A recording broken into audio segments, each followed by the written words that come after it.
Okay, time for a new video, and whether you are somebody new to my channel or you are returning to my channel to watch this video, it is greatly appreciated. As always, I'm filming this in one go, so if I stumble over my words going forwards, I apologise in advance. I should also apologise in advance if the quality of this video isn't too good, if there's any lag later on. Sadly, it cannot be helped. Hopefully that's not too much of an issue for you. Today is yet another Eurovision 2020 update, titled What We Know So Far. I think this might be the third or fourth instalment of this little series that I've got going on here on YouTube. I'm not sure when I filmed the last instalment of this series. It was probably only a month ago, but we've had quite a bit of news since. It's quite late here in England, but I wanted to film this video and get it out. There will be much rambling, so prepare yourselves. So, I've got information in front of me just to make sure I don't forget anything. There's no point repeating what I've said in previous videos, but if I do repeat myself, I apologise. It doesn't really matter. We know that Rotterdam in the Netherlands will be the host city. We've known that for months. Well, about 2 or 3 months, I guess. It will be the 65th edition of the Eurovision Song Contest, because Duncan Lawrence won in Tel Aviv back in May. It seems like a lot longer than that, but it was only in May of this year. We know that 41 countries will participate in this year's competition. Hungary and Montenegro are gone, but Bulgaria and Ukraine are back. Bulgaria, of course, turned a corner a couple of years ago. Then they finished second in Kiev in 2017. Fantastic result, their best result in the competition to date. Took a year out last year, but now they are back and mean business, and we do know the musician who will be representing Bulgaria in Rotterdam next May. Ukraine also took a year out, but of course Ukraine is a country that's had a lot of success in Eurovision since debuting in 2003. They've won twice, many top 10 finishes, second in 2007, second in 2008. Lots of success for the Eastern European nation. But let's talk about the withdrawals. Let's talk about the countries that won't be in Rotterdam. We know Andorra will not be competing. However, very recently, news has surfaced online from various different places that Andorra are considering returning more than likely now in 2021. The Andorran government, the broadcaster RTVA, are hopeful of returning at some point. It all depends on that money situation. If they can get the money, they will be back, and I, for one, would be thrilled if Andorra returned to the competition. A small nation hoping to make it to the final for the first time. Of course, Andorra is the only country that has never made it to the grand final of Eurovision, and I think a lot of Eurovision fans would be very, very happy to see them come back. Bosnia and Herzegovina won't be competing. That's because the broadcaster is in debt and has zero money from the sounds of it. Hungary we'll get onto in a minute. Luxembourg, I was hopeful that they would return next year. There was a campaign. The government considered returning. The broadcaster RTL, the Chamber of Deputies of Luxembourg, had a chat about it at some point, but apparently Luxembourg would rather focus on news content instead of music and entertainment. Plus, it's not exactly the cheapest thing to take part in. Although isn't Luxembourg fairly rich? Anyway, they won't be in Rotterdam in 2020, which is a great shame. Monaco, I'm sure it's a money issue again. They won't be back. Slovakia won't compete either, which I think is a real shame because their next door neighbours, the Czech Republic, haven't done too badly for themselves over the past 2 years. So I thought interest in Slovakia would be higher, but it seems not. Turkey won't be back, and, well, when will they be back is the question. I'm not sure it will be for a number of years yet. As for Montenegro, they're not competing. I think this was the right decision because their qualification record is absolutely rubbish. And it didn't look likely that they were going to qualify again, in all honesty. And taking a year out, I think it's the right idea. Take a year out, come back with a fresh approach. I think the issue for Montenegro is that the quality of the songs that they've had in their national selection, certainly over the past 2 or 3 years since they reintroduced the national final, they haven't been strong enough. Plus, they've sent the wrong song, arguably, for the past 2 or 3 years. I think they need to come back in 2021, play it safe, go for a Balkan ballad, see if Željko Joksimovic is available, because anything that he does Eurovision related usually turns to gold. Get him involved, and you might well make the final again, Montenegro. We'd love to have you back in the near future. As for Hungary, well, what a story this is. Hungary have withdrawn. ADAL, the national selection, a pretty good national selection, it has to be said, usually quite varied in terms of the genres of music and the artists involved. I, for one, always followed it quite closely. But it was announced that ADAL, back in October, so 2 months ago now, the broadcaster said ADAL would not be used as a Eurovision selection for 2020. And then it was confirmed by the EBU, when all of the competing nations were announced, that Hungary had withdrawn. Now, whether this is true or not, I don't know, but apparently it's because the government are a bit right-wing in Hungary, which is disappointing in itself. And it says here, no official reason for the withdrawal was given by the broadcaster, but an inside source speaking with the website index.hu stated that the contest was considered too gay for MTVA to participate. Now, I'm straight, it doesn't bother me in the slightest that there are a lot of LGBTQ plus fans of the competition. Does not bother me in the slightest. You are all welcome, as far as I'm concerned, when it comes to Eurovision. I couldn't care less your sexuality or where you're from or how old you are. You are all welcome. Let's be friends. But clearly, Hungary don't want to be friends, which I think is a bit disappointing. Now, too gay? Why are you all of a sudden saying that? You've been competing for years and didn't seem to have a problem with it. Was that because you had a different government? I don't really know. I've no idea. I'm not Hungarian. If you are Hungarian, let me know, because that sounds quite dodgy, doesn't it? And I think now Hungary is being frowned upon by various Eurovision fans for those rumours. And if those rumours are true, it's very, very disappointing. In fact, there was an article in the newspaper very, very recently. Now, you'll have to give me a minute as I try to find this article. So, when I heard these rumours, I just could not believe it. I couldn't believe it. It's very, very disappointing. And I'm going to see what the newspaper says here. Was it in Monday's newspaper? Probably not. I'm going to find it, ladies and gentlemen. I'm going to find it. I do apologise for this. I should have prepared. Let's see here. Oh dear. Okay. I know I'm off camera here, but I am still commenting.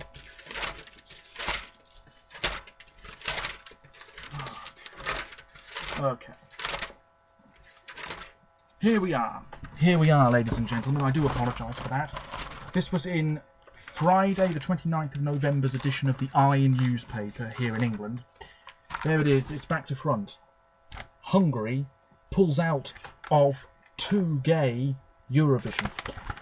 It says here, Hungary has pulled out of the Eurovision Song Contest amid speculation the competition is too gay for the country's far-right government due to the prevalence of screaming transvestites.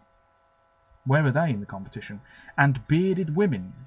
That was a fair few years ago. Although no official reason has been given for the withdrawal, an inside source inside Hungary's public broadcaster reportedly said they assumed hostility to the contest's LGBT plus links were behind the decision. One pro-government commentator described Eurovision as a homosexual flotilla and said the country's mental health would be better if it did not join the competition, to which I say, what the hell are you talking about, mate? A source inside MTVA said, I was not surprised, it comes from the organisational culture of MTVA. Instead of taking part in Eurovision 2020, we will support the valuable productions created by the talents of Hungarian pop music directly.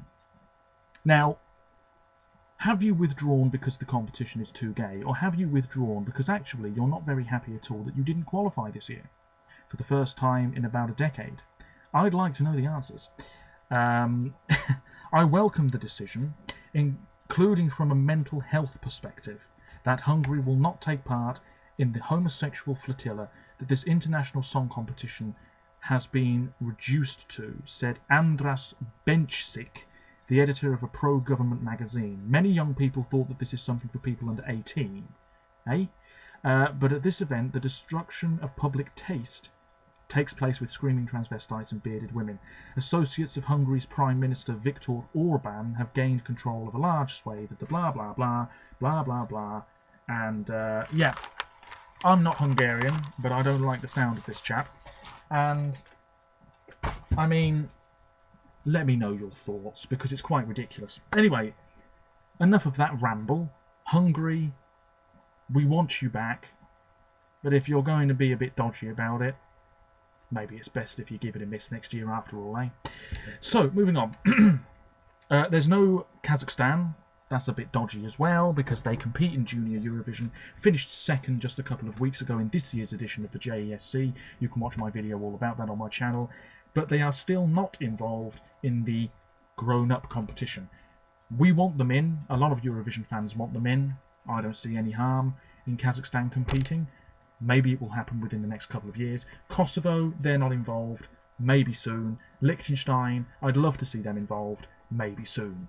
So, no Montenegro, no Hungary, but Bulgaria and Ukraine are back. The slogan for the competition is open up. Open up to Europe, you know, open up to culture, music, whatever it is. It's quite a broad term, it usually is. I don't think many people are interested in the slogan, but it's there mainly for merchandise reasons and promotional opportunities, I guess. The logo, I think it's great. It's a circle made up of various different colours. It's a sort of geometric, is that the right term? It's a sort of geometric pattern, let's go with it. Made up of various different colours. The flags of all of the competing nations in the 2020 competition in little blocks of colour. I think it looks really good. I think it's very striking. It sort of has links with previous logos of the competition when it's been staged in the Netherlands, that sort of circular shape. I think it looks really fantastic. I'm looking at it now. Very bright, very colourful. A shame that the background colour looks as though it's going to be blue again, but I suppose it has to be a fairly neutral colour. We don't know the hosts yet. There are lots of rumours going about online. Emma Wortelboer, who I quite like, but it seems that she's not the most popular personality in the Netherlands. Let me know your thoughts.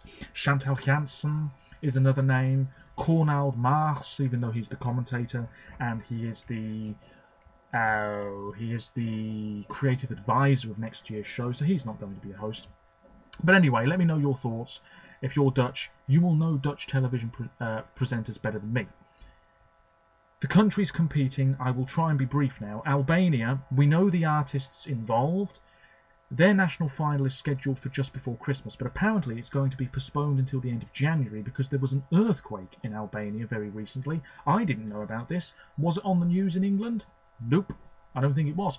So Albania's national final will happen, but it might be delayed. Albania, of course, is usually the first country to pick an artist and the song.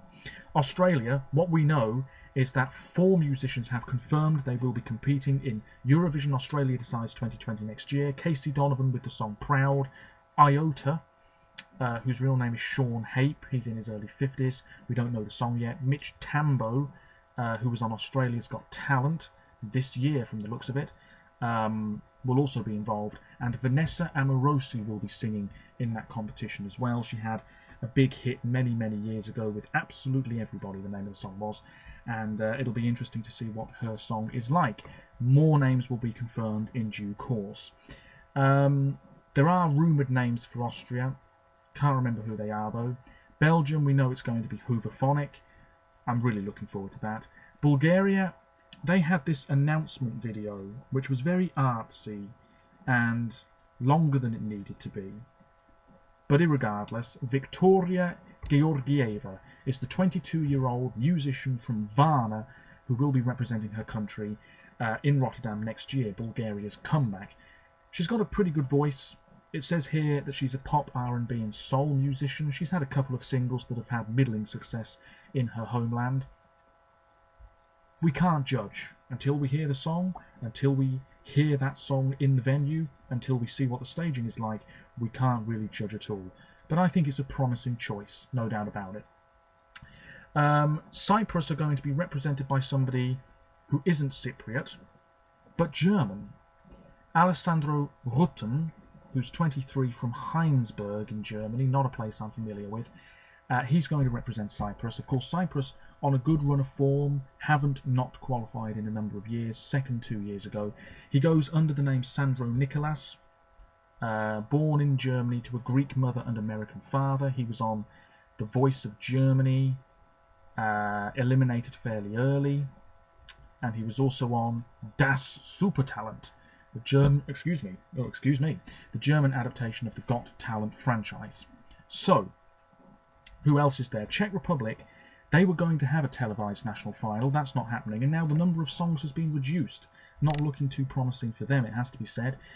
Denmark's national final, yeah. Estonia, we know the singers and we now know the songs. I think the songs have either all been released in full or snippets have been released. You can watch a video on my channel where I react to the songs for the first time. I think it's a very average batch. We also know which semi-final each of the songs will be in. This will be early next year, well, February next year. The favourite is Jagup Twist, a song he wrote himself called Beautiful Lie. Clearly inspired by Arcade, this year's winning song for the Netherlands, if you ask me. I don't think it's that amazing, from what I've heard. Laura is back with Break Me. Really quite a disappointing entry, if you ask me. Rasmus Randvi with Young. I think that's a serious contender to win. Estilau. Out in Space by Shira. That's the one that really stood out to me when I filmed that reaction video. Stefan's back. Traffic. That's a really upbeat, lovely little song. Uku Saviste, Udo Sepp, Ziggy Wild. That's a bit of a rock song. Yeah. There are some okay entries and then a lot of really average material, as far as I'm concerned. If you're Estonian, let me know who's the favourite to win at this point. What else have we got here? Malta. Now, I did read something about X Factor Malta. Apparently, they're all in bands now. I'm not sure if that's true or not, but I have no idea. I'm looking forward to Malta's entry next year, one of my favourite countries in the competition. Norway, well, they're having a massive selection that sort of covers all of Norway. I don't know too much about that. I'm sure more information will be revealed soon. I think the final is going to be in Trondheim. Portugal, we know the composers and we know some of the musicians as well. Blasted Mechanism, a band who dress up, I believe. They're known for their extravagant audio-visual performances involving alien and tribal-looking musicians and an irreverent, upbeat attitude. That'll be one to keep an eye on, won't it? Sweden, we know the names of the singers, we know the names of the songs, we know the songwriters. I made a video reacting to the Melfest 2020 lineup, so take a look at that if you want. Some promising names there, definitely. Mariette, Malu Pritz, Anna Bergendal's back, Mahombi, fantastic. Spain, we know, have Blas Canto, who is 28. He's from Murcia. Released one album that went to #1 in Spain, and he has a platinum single as well called El No Soy Yo. There we go. Apologies. That's really all there is to say, I think. We know the logo, we know the venue, we know how many countries are involved, we know some of the competitors, and very soon we'll know the first song. But which nation is going to give it to us? Will it be Albania? Or will it be somebody else? Anyway, let me know your thoughts on anything Eurovision 2020 related. I do apologise for rambling. And until next time, thank you very much for watching. I don't think there's anything else to say. No, don't think so. No UK rumours, by the way, at this point, I should say. I've heard nothing from the BBC. Until next time, thank you very much for watching, and bye for now.